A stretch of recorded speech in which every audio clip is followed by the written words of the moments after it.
PGT के लिए ये वीडियो बहुत इम्पोर्टेंट है क्योंकि यहाँ पे कला से संबंधित बहुत अच्छे वन लाइन क्वेश्चन कराए जाएंगे। तो आइए स्टार्ट करते हैं। कला क्या है? कला अभिव्यक्ति है। कला क्या है? कला अभिव्यक्ति है। शिल्प का संबंध किससे है? तो रचना विधि से है। अभिव्यक्ति क्या होती है? अभिव्यक्ति कहाँ होती है? तो कल्पना में होती है। षडांग में जो है, षडांग में सर्वप्रथम उल्लेख किसने किया था? यशोधर पंडित ने किया था। कामसूत्र के अतिरिक्त किस प्राचीन ग्रंथ में कला के अंगों का विवेचना हुआ है? तो चित्रसूत्र में हुआ है। नौ रसों में रसराज किसे कहा जाता है? श्रृंगार रस को नौ रसों में रसराज कहा जाता है। कलाओं में सादृश्य का क्या अर्थ है? रूप सादृश्य होता है।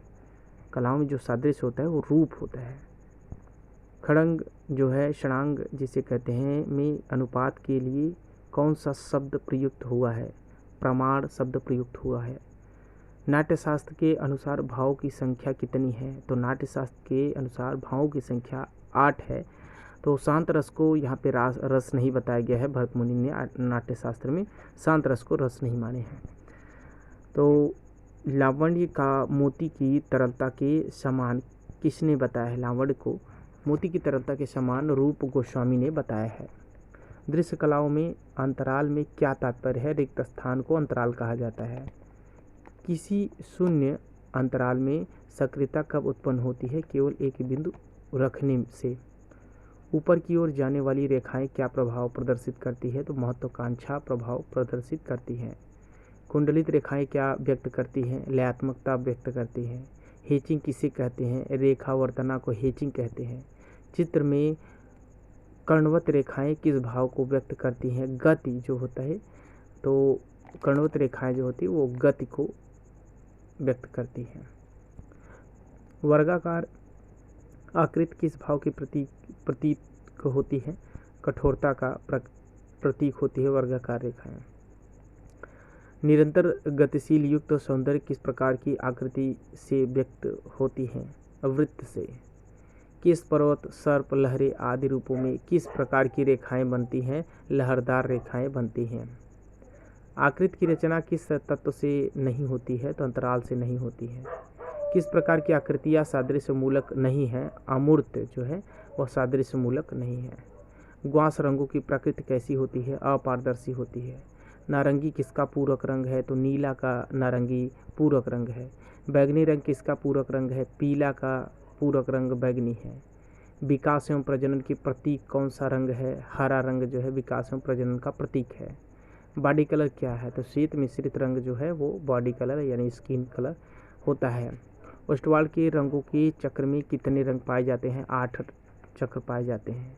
सबसे अधिक तरंग लंबाई तथा सबसे कम कंपन युक्त वर्ण कौन सा होता है? लाल रंग जो होता है वो सबसे अधिक तरंग दैर्ध्य वाला होता है और बैगनी रंग सबसे कम तरंग दैर्ध्य वाला होता है। लाल रंग के प्रकाश में कौन से रंग की बहुत वस्तुएं काली प्रतीत होती हैं? तो हरे रंग की वस्तुएं काली प्रतीत होती है क्योंकि लाल रंग का अपोजिट काला है। तान क्या है? रंग का हल्का गहरापन जो होता है वही तान कहलाता है। प्रकाश कुंजी किसे कहते हैं? सक्रिय सहायक अंतराल में प्रकाश तान को प्रकाश की मात्रा जो होती है वही प्रकाश कुंजी कहलाती है। चित्र में तान का प्रयोग किस में होता है? संपूर्ण चित्र में होता है तान का प्रयोग। बल का विचार किस में किया जाता है? तरंगों में बल का विचार किया जाता है। तान का प्रयोग किस प्रकार की वर्ण व्यवस्था में आकर्षक लगता है? वर्ण वैपरीत्य में।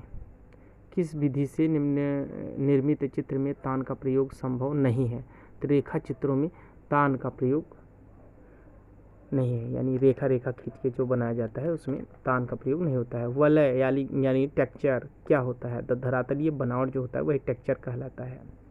वलय की सबसे अधिक विविधता किसमें दिखाई जा सकती है? तो कोलाज में। यानी कोलाज क्या होता है? किसी कागज़ के कतरन या किसी लकड़ी का कतरन, किसी कपड़े का कतरन को लगा के बनाई गई पेंटिंग जो होता है वही कोलाज कहलाती है। सभी कलाओं में संयोजन का समान तत्व कौन सा होता है? लय होता है।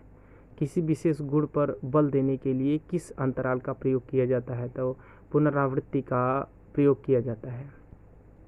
चित्र में सामंजस्य उत्पन्न करने में कौन सा तत्व सहायक नहीं है? तो विरोध जो होता है वो सामंजस्य उत्पन्न करने में सहायक नहीं होता। लय का संबंध किससे है? गति क्रम से है। संतुलन का संबंध किससे है? तो चित्रतल के विभिन्न भागों से है। फ्रेस्को शेको चित्रण में किस प्रकार की विभिन्न भित्ति का प्रयोग करते हैं? शुष्क भित्ति का प्रयोग करते हैं। सूर्य किरणों के रंगों के आधार पर किस शैली में चित्र बनाए जाते हैं? प्रभाववादी चित्र बनाए जाते हैं। ग्लेजिंग में किस माध्यम का प्रयोग होता है? वार्निश का प्रयोग होता है ग्लेजिंग में। चित्र में स्वर्णिम अनुपात विभाजन का सिद्धांत किस देश के कलाकारों ने आरंभ किया था? यूनान के देश के कलाकारों ने चित्र में स्वर्णिम अनुपात विभाजन का सिद्धांत प्रतिपादित किया था, स्टार्ट किया था। घूमने पर श्वेत रंग उत्पन्न करने वाले वर्ण चक्र का आविष्कर्ता कौन था? तो न्यूटन थे। न्यूटन ने घूमने पर श्वेत रंग उत्पन्न करने वाले